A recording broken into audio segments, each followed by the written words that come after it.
ಅದು ತುಂಬಾ ಇಡೀ ರಾಜ್ಯದಲ್ಲಿ ಹೋರಾಟ ಸಂಘಟನೆ ಮಾಡ್ತಿದ್ರು, ಅದ್ರ ಬಗ್ಗೆ ನಾವು ಮಾತಾಡ್ತಿಲ್ಲ. ಅವ್ರು ಮಾತಾಡ್ತಿರೋ ಮಾತು ಬಗ್ಗೆ ಮಾತಾಡ್ತಾ ಇದ್ವಿ. ಮುಟ್ಟಾಡ್ರು ಅನ್ನೋದಕ್ಕೆ ಅವ್ರಿಗೆ ಏನು ಅಧಿಕಾರ ಇದೆ? ಕರ್ನಾಟಕ ಅನ್ಯಾಯ ಆಗ್ತಿದೆ, ಆದ್ರೆ ಕಳ್ಳರು ಅನ್ನೋದಕ್ಕೆ ಏನು ಅಧಿಕಾರ ಇದೆ? ನೀವು ಅಧಿಕಾರ ಇದ್ರೆ ನೀವು ಅದನ್ನ ನೀವು ಸರಿಯಾಗಿ ಉಪಯೋಗಿಸ್ಕೊಳ್ಳಿ. ಕಳ್ಳರು ಅಂತ ಅನ್ನೋದಕ್ಕೆ ನಿಮ್ಗೇನು ಅಧಿಕಾರ ಇದೆ? ಮೂರ್ಖರು ಅನ್ನೋದಕ್ಕೆ ನಿಮ್ಗೇನು ಅಧಿಕಾರ ಇದೆ? ನಾನು ಆ ಭಾಷೆ ಬಗ್ಗೆ ಮಾತಾಡ್ತಾ ಇದ್ದೀನಿ, ನಿಮ್ಮ ಹೋರಾಟದ ಬಗ್ಗೆ ನಾನು ಮಾತಾಡ್ತಿಲ್ಲ. ನಾನು ಪರ್ಟಿಕ್ಯುಲರ್ ಆಗಿ ಆ ಭಾಷೆ ಬಗ್ಗೆ ಮಾತ್ರ ಮಾತಾಡ್ತಾ ಇದ್ದೀನಿ. ನಿಮಗೇನು ಅಧಿಕಾರ ಇದೆ? ನೀವೊಬ್ಬ ಶಾಸಕರಾಗಿ ನೀವೇನು ಮಾಡಿದ್ದೀರಾ? 3ನೇ ಹಂತದ ಶುದ್ಧೀಕರಣ ಆಗಿಲ್ಲಲ್ಲ. ನೀವು 3 ವರ್ಷಕ್ಕೆ ಮೊದಲು ಇಡೀ ಆಸ್ಪತ್ರೆಗಳ ಡೇಟಾ ತಗೊಳ್ಳಿ. ಎಷ್ಟು ಜನ ಡಯಾಲಿಸಿಸ್ ಇವತ್ತು ಎಷ್ಟು ಜನ ಜಾಸ್ತಿ ಆಗಿದ್ದಾರೆ 3 ವರ್ಷ ಆದಮೇಲೆ? ಎಷ್ಟು ಜನ ಮಕ್ಕಳು ಪದೇ ಪದೇ ಕಾಯಿಲೆ ಬಿದ್ದು ಹಾಸ್ಪಿಟ್ಲಿಗೆ ಹೋಗ್ತಿದ್ದಾರೆ? ತಾಯಿ ಎದೆ ಹಾಲಲ್ಲಿ ಇವಾಗ ವಿಷ ಆಗಿದೆ, ನಿಮಗೆ ಗೊತ್ತಿದೆಯಾ? ತಾಯಿ ಎದೆ ಹಾಲಲ್ಲಿ ವಿಷ ಆಗಿ ಸೇರ್ಕೊಂಡಿದೆ. ನೀವು ಕೊಡ್ತಾ ಇರೋ ನೀರು 3ನೇ ಹಂತದ ಶುದ್ಧೀಕರಣ ಯಾಕೆ ಆಗ್ತಿಲ್ಲ? ನೀವು ಇದ್ರ ಬಗ್ಗೆ ಯಾಕೆ ಮಾತಾಡೋದಿಲ್ಲ? 22,000 ಸೈಟ್ಗಳನ್ನ ಕೊಡ್ತೀವಿ ಅಂತ ನಮ್ಮ ಸಂಸದರಾದ ಸುಧಾಕರ್ ಅವರು ಇದಕ್ಕೆ ಮೊದಲು ಹೇಳಿದ್ರು. ಅವರು ಬಂದಿದ್ದಾದ್ಮೇಲೆ 22,000 ಸೈಟ್ಗಳನ್ನ ನಿಮ್ಮ ಕೈಯಲ್ಲಿ ಯಾಕೆ ಕೊಡೋಕ್ಕಾಗಲಿಲ್ಲ? ಬಡವರು ಇವತ್ತು ಚಾತಕ ಪಕ್ಷಿಗಳಂತೆ ಕಾಯ್ತಾ ಇದ್ದಾರಲ್ಲ, ನಿಮ್ಮ ಕೈಯಲ್ಲಿ ಯಾಕೆ ಕೊಡೋಕ್ಕಾಗಿಲ್ಲ? ಅದು ತಪ್ಪು ಅನ್ನಂಗಾಗಿದ್ರೆ ಇದು ತಪ್ಪು ಅಂತ ನೀವು ಅದನ್ನ ಪ್ರೂವ್ ಮಾಡಿ. ನಿಮ್ಗೆ ಅಧಿಕಾರ ಇದೆಯಲ್ಲ, ಜನಗಳ ಮನಸ್ಸಿನಲ್ಲಿರುವಂಥ ಗೊಂದಲನ ತಾವು ಯಾಕೆ ನಿವಾರಣೆ ಮಾಡ್ತಿಲ್ಲ? ತಪ್ಪಿರಲಿ ಸರಿ ಇರಲಿ ಅದನ್ನು ತೋರಿಸುವಂಥ ಬದ್ಧತೆ ನಿಮ್ಗಿಲ್ವಾ? ಬರೀ ಮಾತಿಗೆ ಮಾತ್ರ ಸೀಮಿತನ ನಿಮ್ಮ ಅಧಿಕಾರ? ನೀವು ಶಾಸಕರಾಗಿದ್ದೀರಾ, ಆದರೆ ನೀವು ಚಿಕ್ಕ ವಯಸ್ಸಿನವರಿದ್ದೀರಾ. ಯಾರನ್ನ ನೀವು ಮೂರ್ಖರು ಮುಟ್ಟಾಡ್ರು ಅಂತಿದ್ದೀರಾ? ನರೇಂದ್ರ ಮೋದಿ ಅವ್ರನ್ನ ಸಹ ಪ್ರಶ್ನೆ ಮಾಡೋ ಹಕ್ಕಿದೆ ನಿಮಗೆ. ಆದರೆ ನಿಮ್ಮ ಮಾತಿನ ಮೇಲೆ ಇಡ್ತಾ ಇರಬೇಕು.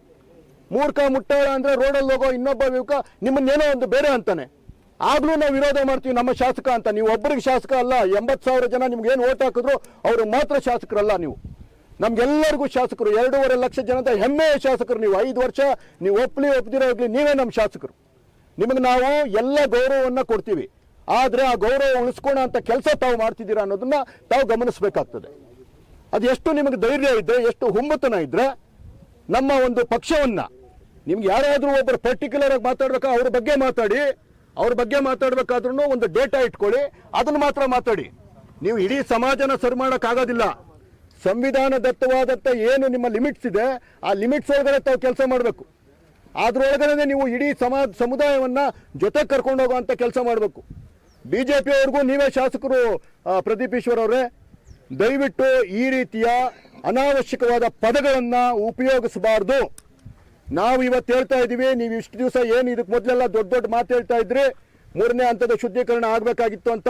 ಹಾಗಿಲ್ಲ ಅಂತಂದ್ರೆ, ಈ ಬಾರಿ ಬಜೆಟ್ನಲ್ಲಿ ಹಣ ಇಟ್ಟಿಲ್ಲ ಅಂತಂದ್ರೆ ನಾವು ನಿಮ್ಮನ್ನ ಗೆರವು ಮಾಡ್ತೀವಿ. ಇಡೀ ಚಿಕ್ಕಬಳ್ಳಾಪುರದ ಜನತೆ ನಿಮ್ಮ ಮನೆ ಮುಂದೆ ಬಂದು ಕೂತ್ಕೊಂಡು ಧರಣಿ ಮಾಡ್ತೀವಿ, ಅಹೋರಾತ್ರಿ ಧರಣಿ ಮಾಡ್ತೀವಿ, ಉಪವಾಸ ಸತ್ಯಾಗ್ರಹ ಮಾಡ್ತೀವಿ. ಸತ್ತೋಗ್ತಾ ಇದಾರ್ರಿ ಜನಗಳು. ಕಂದವಾರದ ಹತ್ರ ಹೋಗಿ ನಿಂತ್ಕೊಳ್ಳಿ. ಯಾವತ್ತಾದ್ರೂ ಇದ್ರೆ ಅಲ್ಲಿ ಹೋಗಿ 1-2 ದಿವಸ ಯಾರ್ದಾದ್ರೂ ಮನೆಯಲ್ಲಿ ಒಂದು ವಾಸ್ತವ್ಯ ಮಾಡಿ. ಸೊಳ್ಳೆಗಳು ಎಷ್ಟೆಷ್ಟು ದೊಡ್ಡದಿದೆ ಗೊತ್ತಾ? ಒಂದು ಜಿರಳೆ ಗಾತ್ರ ಆಗಿದೆ ಸೊಳ್ಳೆ. ಆ ರೀತಿಯ ಪರಿಸ್ಥಿತಿ ತಂದಿಟ್ಟಿದ್ದೀರಿ. ಇವತ್ತು 3ನೇ ಹಂತದ ಶುದ್ಧೀಕರಣ ಮಾಡಬೇಕು ಅನ್ನೋ ಒಂದು ಸಣ್ಣ ಬದ್ಧತೆ ಇಲ್ಲ. ನಾವು ಪೆರೇಸಂದ್ರದಲ್ಲಿ ನಿಮ್ಮ ಮನೆ ಹತ್ರ ಇರುವಂತಹ ಆ ಹಾಸ್ಪಿಟ್ಲಲ್ಲಿ ಇವತ್ತು ಹಾಸ್ಪಿಟ್ಲ್ ಓಪನ್ ಆಗಿಲ್ಲ, ಬರೀ ಕಾಲೇಜ್ ಮಾತ್ರ ನಡೀತಾ ಇದೆ. ಹಾಸ್ಪಿಟ್ಲ್ ಓಪನ್ ಆಗಿದೆಯಾ?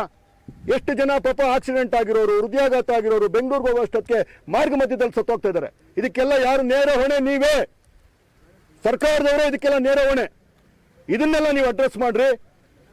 ನಿಮ್ಗೇನೋ ಜಿ.ರಾಮ್ಜಿದೋ ಅಥವಾ ಮನ್ರೇಗಾದೋ ಏನೋ ತಪ್ಪಿದ್ರೆ ಡೇಟಾ ಇಟ್ಕೊಂಡು ಕೆಲಸ ಮಾಡಿ, ಕ್ವಶನ್ ಮಾಡಿ. ಸಂವಿಧಾನದತ್ತವಾದ ಶಕ್ತಿಯನ್ನು ನಾವೆಲ್ಲ ಸೇರಿ ಕೊಟ್ಟಿದ್ದೀವಿ ನಿಮಗೆ. ಪ್ರಜಾಪ್ರಭುತ್ವ ನಿಮಗೆ ಕೊಟ್ಟಿದೆ. ಅಂಬೇಡ್ಕರ್ ಅವರು ಬರೆದಿರೋ ಸಂವಿಧಾನದಲ್ಲಿ ಅತ್ಯುನ್ನತವಾದ ಶಕ್ತಿಯನ್ನು ನೀವು ಗಳಿಸ್ಕೊಂಡಿದ್ದೀರಾ. ಆದರೆ ನೀವು ಮಾಡ್ತಿರೋದೇನು? ಚಿಕ್ಕಬಳ್ಳಾಪುರದ ಯಾರಾದರೂ ಬೇರೆ ಹೊರಗಡೆ ಹೋದ್ರೆ ಯಾರ್ರೀ ಅದು ಮಾತಾಡೋದು ಅನ್ನೋ ಒಂದು ಲೆಕ್ಕಕ್ಕೆ ಬಂದಿದೆ. ಗೊತ್ತರ ನಿಮಗೆ ಯಾವ ರೀತಿ ಆಗ್ತಿದೆ, ಏನಾಗ್ತಿದೆ ತಮಗೆ ಅದ್ರ ಬಗ್ಗೆ ಗೊತ್ತಿದೆಯಾ? ತಾವು ಆಡೋ ಮಾತುಗಳನ್ನ ಮೊನ್ನೆ ನಿಮ್ಮ ಯಾರೋ ಒಬ್ಬ ಹಿಂಬಾಲಕ ಕೂಡ ಮಾತಾಡಿದ್ದಾರೆ. ಇಷ್ಟ ಬಂದಂಗೆ ಮಾತಾಡಿದ್ದಾರೆ. ಆ ಹುಡುಗ ಯಾರಂತಾನೆ ಇಷ್ಟು ದಿವಸ ಗೊತ್ತಿರಲಿಲ್ಲ. ಪದೇ ವಿಡಿಯೋಗಳಲ್ಲಿ ಬರ್ತಿರ್ತಾರೆ. ಆದರೆ ಬರಲಿ, ಒಳ್ಳೇದಾದ್ರೆ ಕೇಳಲಿ. ಇದ್ದಕ್ಕಿದ್ದಂಗೆ ದೊಡ್ಡ ಮಾತು. ಒಬ್ಬ ಟೀಚರ್ನ ಹೆಂಗಂದ್ರೆ ಹಂಗೆ ಹಿಗ್ಗ ಮುಗ್ಗ ಕೆಟ್ಟ ಮಾತುಗಳೆಲ್ಲ ಬೈತಾರೆ. ಯಾರ್ರೀ ಅವ್ರಿಗೆಲ್ಲ ಧೈರ್ಯ ಕೊಡ್ತಾ ಇರೋದು, ಕುಮ್ಮಕ್ ಕೊಡ್ತಾ ಇರೋದು? ಅವ್ರಿಗೆ ಬೆಂಬಲವಾಗಿ ನಿಂತಿರೋದು ಯಾರ್ರೀ? ಇದನ್ನೇ ತಾವು ಮಾದರಿಯಾಗಿ ತೋರಿಸ್ತಾ ಇರೋದು ಚಿಕ್ಕಬಳ್ಳಾಪುರಕ್ಕೆ. ನಿಮ್ಮ ಬಗ್ಗೆ ನಾವೆಲ್ಲ ವಿಶ್ವಾಸ ಇಟ್ಕೊಂಡಿದ್ದೀವಿ. ಎಲೆಕ್ಷನ್ ಬಂದಾಗ ಹೋರಾಟ ಮಾಡೋಣ, ಅದು ಬೇರೆ ವಿಚಾರ. 5 ವರ್ಷ ನೀವೇ ನಮ್ಮ ಶಾಸಕರು. ದಯವಿಟ್ಟು ಜನತೆಗೆ ಬದ್ಧತೆ ತೋರಿಸಿ ನಮ್ಮ ಚಿಕ್ಕಬಳ್ಳಾಪುರದ ಅಸ್ಮಿತೆಯನ್ನ, ಚಿಕ್ಕಬಳ್ಳಾಪುರದ ಗೌರವವನ್ನು ತಾವ್ಯಾರೂ ಕಡಿಮೆ ಮಾಡಬಾರ್ದು ಶಾಸಕರೇ ಅಂತ ಈ ಮುಖಾಂತರ ಸವಿನಯವಾಗಿ ಆಗ್ರಹಪೂರ್ವಕವಾಗಿ ಕೇಳ್ತಾ ಇದ್ದೀನಿ.